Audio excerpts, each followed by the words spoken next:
नमस्कार बंधुरा आज आमी आपनादेर किछु गोपन टिप्स सह दोकानेर मतो डालमुख चानाचुरेर रेसिपिटी देखाबो। तार जन्य एखाने आमी किछुटा परिमाण छोलार डाल निये नियेछि। आपनारा आपनादेर परिमाण अनुयायी डालटा निये नेबेन। एखन आमी एई डालेर भितरे दिये देब किछुटा परिमाण जल। बंधुरा प्लिज भिडियोटी देखा शुरूते एकटा लाइक देबेन। परिमाण मतो जल दिए दिलाम। एखन दिए देब चा चामचेर हाफ चामच परिमाण खाওয়ার सोडा। आमार एखाने एक कप परिमाण छोलार डाल छिलो, सेखाने आमी एई परिमाण खाওয়ার सोडा दिए दिलाम। आपनारा आपनादेर डालेर परिमाण अनुयायी खाওয়ার सोडाटा दिए देबेन। एखन भालो करे मिशिए नेब। देखुन बंधुरा मेशानोर साथे साथे जलेर कालारटा किन्तु चेंज हये जाच्छे। এখন এইভাবে আমি সারা রাত এটাকে ভিজিয়ে রাখবো। আপনাদের যদি হাতে সময় কম থাকে তাহলে 4-5 ঘন্টা ভিজিয়ে রাখলেই হবে। মোটামুটি ডালটা ভিজিয়ে নেওয়া অবধি এই জলের মধ্যে রাখলেই চলবে। এখন আমি এইভাবে রেখে সকালে ফিরে আসছি। সারা রাত ছোলার ডালগুলো ভিজিয়ে রেখেছিলাম। দেখুন উপরে কেমন গেজা গেজা হয়ে গেছে আর ডালগুলো কিন্তু ভালো রকম ফুলে ভিজে গেছে। এখন আমি এই জল পাল্টে পাল্টে ভালো করে ডালগুলোকে ধুয়ে নেব যতক্ষণ না এই যে সাদা জলটা বেরিয়ে যাবে আর একদম পরিষ্কার জল আসবে, ততবারই আমি ডালগুলো জল পাল্টে পাল্টে ধুয়ে নেব। 4-5 বার আমি জল পাল্টে পাল্টে ডালগুলোকে সুন্দর করে ধুয়ে নিয়েছি। এখন ডালগুলো আমি জল থেকে সেঁকে নেব। তার জন্য একটা ছাঁকনির মধ্যে ডালটা জল শুদ্ধ ঢেলে দেব। একটা ছাঁকনি নিয়ে নিয়েছি, এর ভিতরে ডালটা ঢেলে দেব। এখন কিন্তু ডাল থেকে সম্পূর্ণ জলটা বেরিয়ে গেছে। এখন ডালটাকে আমি একটু শুকিয়ে নেব।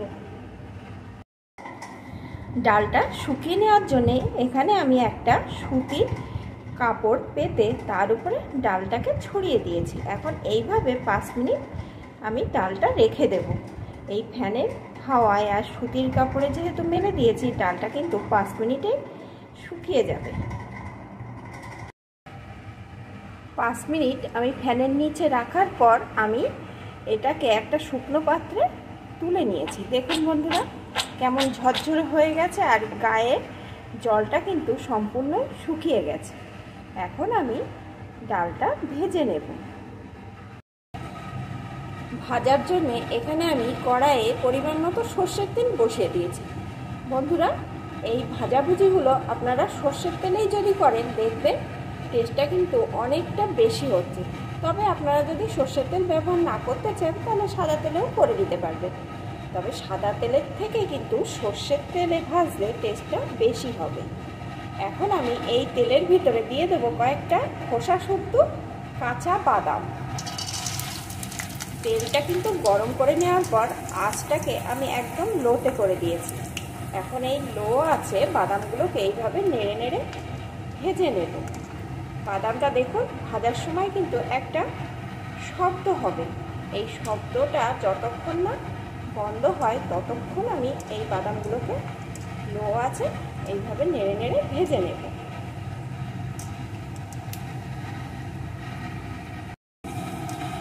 লো আছে বাদামগুলো আমার ভাজা হয়ে গেছে। এখন আমি তেল থেকে সেঁকে বাদামগুলোকে তুলে একটা পাত্রে নামিয়ে নেব। ভাজা বাদামগুলো আমি তুলে নিয়েছি। এখন আমি ছোলার ডালগুলোকে দিয়ে দেব। একসাথে কিন্তু সবটা ডাল দেব না, আমার যেহেতু 1 কাপ ডাল আমি দুবারে ভেজে নেব। অর্ধেকটা পরিমাণ দিয়ে দিলাম, এটাও আমি লো আছে এইভাবে নেড়ে নেড়ে সুন্দর ভেজে নেব। অল্প আছে আমি নেড়ে নেড়ে এটাকে ভেজে নিয়েছি। দেখুন বন্ধুরা এরকমভাবে ফেললে কেমন শব্দ হচ্ছে। এখন কিন্তু ভাজাটা আমার হয়ে গেছে। এখন এগুলোকে আমি তেল থেকে সেঁকে এইভাবে তুলে যে পাত্রে বাদাম ভাজা রেখেছিলাম সেই পাত্রে এক সাইডে নামিয়ে নেব। এখন বাকি ডালটাও আমি একইভাবে ভেজে নেব। এই ডালটা যে আমি খাওয়ার সোডা দিয়ে সারা রাত ভিজিয়ে রেখেছিলাম জলের মধ্যে, এর ফলে কী হবে বন্ধুরা, এই ভাজার ফলে কিন্তু ডালটা মুচমুচে হবে, কিন্তু বাচ্চা বুড়ো সকলেই কিন্তু এটা অনায়াসে খেয়ে নিতে পারবে।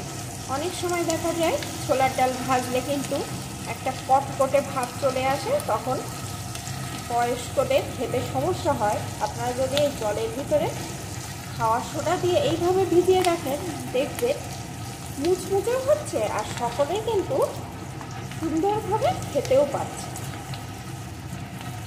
এখন এই ডালটাও ভেজে তুলে নিয়ে আমি ফিরে আসছি।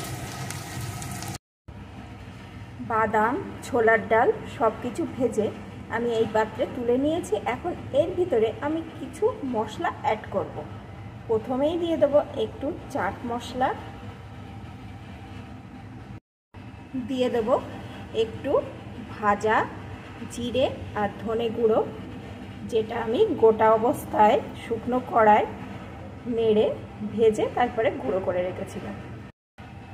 একটু গরম মশলার গুঁড়ো, একটু লাল লঙ্কা গুঁড়ো, একটু গোলমরিচ গুঁড়ো, একটু বিট লবণ,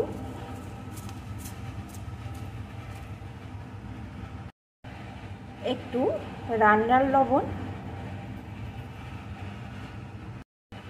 এখন দিয়ে দেবো 1 টেবিল চামচ সর্ষের তেল, যে তেলে আমি এই বাদাম আর ডালটা ভেজেছিলাম। এখন সব কিছুকে ভালো করে মিশিয়ে নেব। সব কিছু এখানে সুন্দর করে মিশিয়ে নিয়েছি। এখন কিন্তু এটা আমার পুরোপুরিভাবে রেডি হয়ে গেছে। আর আপনারা যদি চান তাহলে এর ভিতরে কয়েকটা কারি পাতা ভেজেও অ্যাড করতে পারেন, তবে আমার কারি পাতা বাড়িতে নেই তাই আমি দিতে পারলাম না। না দিলেও কোনো অসুবিধা নেই, খেতে কিন্তু অসাধারণ হবে। আর এইভাবে যদি আপনারা একটা কৌটোয় ভরে রেখে দেন বিকালে চায়ের সাথে কিংবা শুধু শুধু, খেতে কিন্তু অসাধারণ লাগবে। তাহলে বন্ধুরা, আমার এই ডাল মুগ চানাচুরের রেসিপিটি আপনাদের কেমন লাগলো প্লিজ কমেন্ট করবেন, আর ভালো লাগলে অবশ্যই কিন্তু একটা লাইক করে দেবেন।